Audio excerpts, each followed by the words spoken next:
வீடு சுத்தமாக இருக்கணும். வீடு சுத்தமாக அழுக்கு இல்லாமல் இருந்ததுன்னா மனசு அமைதியாக மாறிவிடும். எந்த வீட்டில் அழுக்கு இருக்கின்றதோ அந்த வீட்டில் மனசில் குப்பை தான் இருக்கும். அமைதியின்மை என்பது குப்பைன்றது தவறான ஒரு இதில் சொல்ல, அமைதி இல்லாமல் இருப்பாங்க. இதுதான் உண்மை. எப்போ பார்த்தாலும் சண்டை போட்டு, எப்போ பார்த்தாலும் சந்தேகப்பட்டு, எப்போ பார்த்தாலும் எந்த ஒரு டிஸ்கஷனையும் சண்டையாக முடிக்கிறது, சண்டையை ஆரம்பிக்கிறது. நான் ஆயிரக்கணக்கான பேர் இது போல் பார்த்துட்டேன். 2 வகையான ஆட்கள். இந்த பிரச்சனை யாருக்கெல்லாம் இருக்கும். ஒன்று, அவன் வீடு படு கேவலமாக இருக்கும், அது டவுட்டே கிடையாது. வீடு நல்லா இருக்கும், வாஸ்து கேஸ்லாம் விட்டுருங்க. வீடோடைய அந்த ஒழுங்கினம் அப்படின்றது அந்த வீட்டுக்கு உள்ளே போனாலே தெரிஞ்சிடும். ட்ரெஸ் அங்கே இருக்கும், பனியன் இங்கே இருக்கும், லுங்கி இங்கே கிடக்கும், குப்பை ஒரு வாரத்தில் இருக்கும், எங்கேயாவது அழுக்கு துடைக்காமல் இருக்கும், சோத்து பருக்க, இது மாதிரி நம்பர் ஆஃப் பாயிண்ட்ஸ் நான் சொல்லலாம். ஒன்று. அதே போல் காரை படு கேவலமாக வச்சுருப்பாங்க.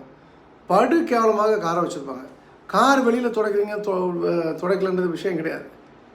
உள்ளுக்குள்ளே அது பர்ஃபெக்டாக இருக்கணும். உள்ளுக்குள்ளே அது பர்ஃபெக்டாக இல்லை அப்படின்னு சொன்னால் உங்களோட மனசும் அப்படி தான் இருக்கும். எவன் ஒருத்தர் காரை நீட்டாக வச்சுக்கணும். நீங்கள் எனக்கு தெரியும், காரை நிறைய பேர் பார்த்திங்கன்னா அது ஏதோ ஒரு மினி ஆஃபீஸ் மாதிரி ரன் பண்ணிப்பாங்க. ஒரு டேஷ்போர்டை திறந்தீங்கன்னா அது ஒரு டன்னுக்கு குப்பை இருக்கும். எல்லா இடத்துலையுமே காலி பாட்டில் இருக்கும், அந்த மூடி கிடக்கும். அந்த காருக்குள்ளே க்ளீன் பண்ணாமல் ஒரு நாற்று அடித்து ஒரு ஏகப்பட்ட பேக்கை வச்சுருப்பாங்க, ஏகப்பட்ட பொருட்களை வச்சுருப்பாங்க. அந்த வீடு விளங்கவே விளங்காது. நீங்கள் காரை பற்றின அந்த வீடை சொல்லிடலாம். அப்போது உங்கள் மனசு அமைதியாக இருக்கணும்னா உங்கள் வீட்டையும் ஒரு கால் உங்களுக்கு காரோ பஸ்ஸோ எது இருந்தாலும் அது உள்புறம் சுத்தமாக வச்சுருந்தீங்கன்னா நிச்சயமாக அந்த அமைதி என்ற விஷயத்தை நீங்கள் கண்கூடாக பார்க்க முடியும். அடுத்ததாக, அமைதிக்கு ஒரு அறை கட்டாயமாக வேணும். இது ஆழ் மனசில் ஒரு பெரிய மாற்றத்தை உண்டு பண்ணும்.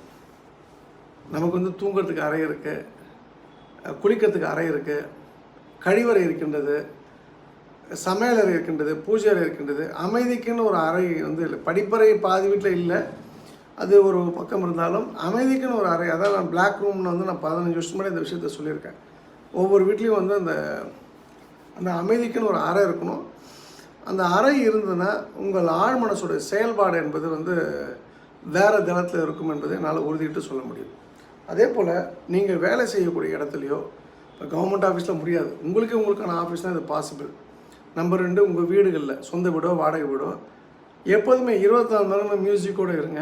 பெரிய மாற்றத்தை கொடுக்கும். உங்களுக்கு என்ன மியூசிக் பிடிக்குமா? கர்நாடிக் சங்கீதம் பிடிக்குமா? வச்சுங்க. உங்களுக்கு இல்லை யாருடைய சாண்டிங் பிடிக்கும்? வச்சுங்க. யாருடைய உபன்யாசம் பிடிக்கும்? இப்போ கிருஷ்ணபிரேமி சுவாமிகள் இருந்தாங்க, இப்போ சமீபத்தில் மறைஞ்சிட்டாங்க. அவங்களுடைய மெசேஜ்லாம் பார்த்தீங்கன்னா 10,000 ஜிபிக்கு இருக்குது. இன்றைக்கி யாரெல்லாம் வைஷ்ணவத்தை பற்றி பேசுகிறாங்க எல்லாமே அங்கேருந்து வந்த மேட்ரு தான். அவரை காப்பி அடித்து தான் எல்லாருமே பேசிகிட்டு இருக்காங்க. அதான் உண்மையும் தான், சத்தியமாக தான். அவரோட இதை கேட்குறலாம் கேட்டுங்க. அப்போது இசை அல்லது ஏதோ ஒரு சாண்டிங் நம்ம சுற்றி எப்போதுமே இருக்கிறது அது பெரிய மாற்றத்தை கொடுக்கும். அது பெரிய பாசிட்டிவ் எனர்ஜி உருவாக்கும். அடுத்ததாக, இது ஒரு வித்தியாசமான விஷயம். உங்கள் அறைகள், உங்கள் வீட்டில் அறை இருக்குது, ஒரு கிச்சன் இருக்குது, ஒரு ஹால் இருக்குது, ஒரு பெட்ரூம் இருக்குது, இன்னொரு பெட்ரூம் இருக்குது, 2 டாய்லெட் இருக்குது, படிக்கட்டு இருக்குது, மேலே 2 ரூம் இருக்குது அப்படின்னு சொன்னால் உங்களுக்கு பொழுதுபோலாம் கூட ஒரு 10 வாட்டி போய் கை தட்டிட்டு வரலாம். அந்த நம்ம சண்டிகேஸ் ரூமில் கை தட்டும் போது தட்டக்கூடாது. அது போல் கை தட்டுறதை நீங்கள் ரூமில் பண்ணலாம். அது நீங்கள் பண்ணி பாருங்களேன், அது என்ன நடக்குதுன்னு பாருங்கள். இது ஒரு வேடிக்கையான விஷயமாக எனக்கு சொல்லப்பட்டது. நான் அப்புறம் அதை சீரியஸாக எடுத்துக்கல. நான் பொதுவாக அந்த கிளாஸ் போனேன்னா, அந்த கிளாஸ் போகிற அந்த அவர் நமக்கு குரு கிளாஸ் சொல்லி கொடுக்குறாரு. அவங்க சொன்னதை அப்படியே நான் ஏற்றுக்கலாம் மாட்டேன். அதை நான் பரிசோதித்து பார்ப்பேன்.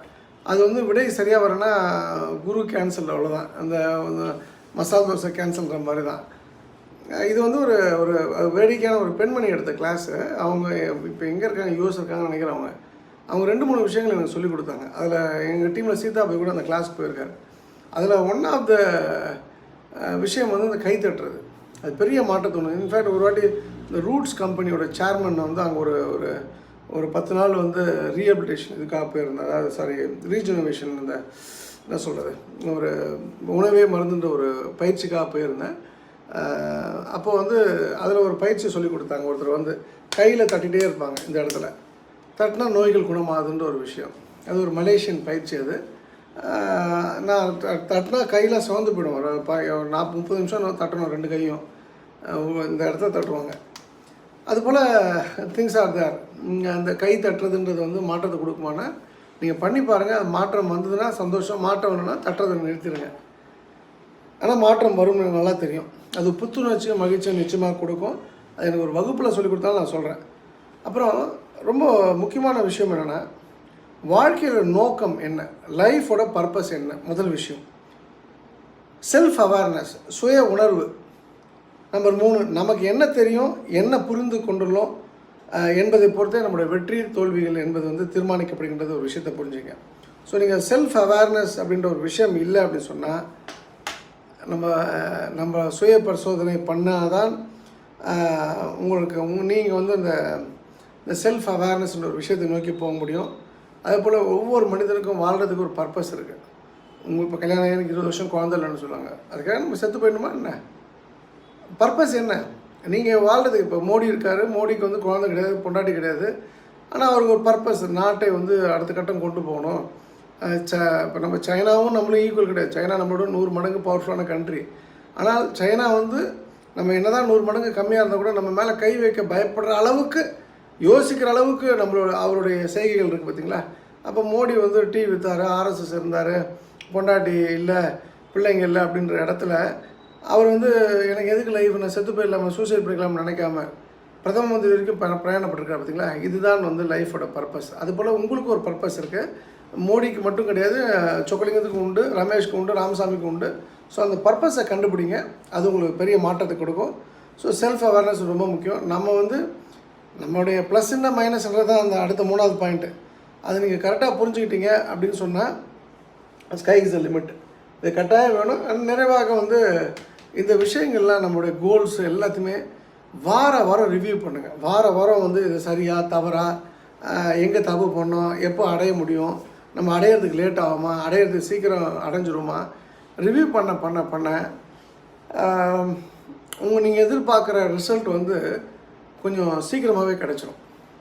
ஸோ நீங்கள் பாசிட்டிவாக இருந்தீங்கன்னா அந்த வீக்லி ரிவ்யூ ப்ராசஸ் மூலமாக உங்களுக்கு தேவைப்படும், நீங்கள் எதிர்பார்க்குற பாசிட்டிவான விஷயங்கள் குயிக்காகவே நடக்க ஆரம்பிச்சிடும். இது நான் அனுபவபூர்வமாக உணர்ந்த விஷயம். சும்மா ஃபாலோ பண்ணி பாருங்கள். இந்த அருமையான வாய்ப்பை கொடுத்த திருச்செந்தூர் பணிமுருகன் தாய் ஆண்டாளுக்கு நரசிம்மருக்கு என் மனமார்ந்த நன்றி.